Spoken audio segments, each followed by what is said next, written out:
যে মা এত ভালো একটা সন্তান জন্ম দিছে ওই মায়ের পায়ের মাপের কাঠি এটা। তুই হেরে লিয়া চিন্তা করস তোরে আমি প্রতি মাসে 10,000 টাকা বেতন দেই, তুই ঠিক মতন বাড়িতে টাকা দেস না, তোর মায় আমার রাস্তাঘাট এনো এনো খালি বিচার দে তোর নামে। তুই বাড়িতে টাকা দেস না, এত টাকাটা তুই কি করস আমারে ক? তোরে আমি প্রতি মাসে 10,000 টাকা বেতন দেই, এলাকার যত বড়িখুর গাঞ্জাখুর আছে ইতানের লগে তুই চলস। ইটা বাদ দিয়া বাপ মারে টিয়া দে, মনের মাঝে শান্তি পাবি, নিজেও ভবিষ্যতে কোনো কিছু করতে পারবি। সময় থাকতে ভালো হয়ে থাকিয়া, আর বাপ মার কাছে টিয়া থাকলে কোনো সময় টিয়া নষ্ট হয় না। আর নিজে ফকর টিয়া লইয়া ঘুরবি, বন্ধু বান্ধব লইয়া ঘুরবি, চিন্তা করবি কেমনে গাঞ্জা খাইবি, কেমনে মদ খাইবি, কেমনে বড়ি খাইবি, কেমনে টিয়া গুলা নষ্ট করবি। আর হ্যাঁ দেখ, হ্যার কাছ থেকে কিছু শিখ। 8,000 টাকা বেতন পায়া হ্যার মা নিয়া ভাই নিয়া কত সুন্দর করে সংসার চালাইতেছে।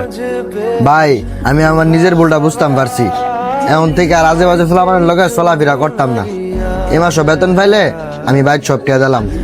আচ্ছা ভালো করে তুই কাজ কর।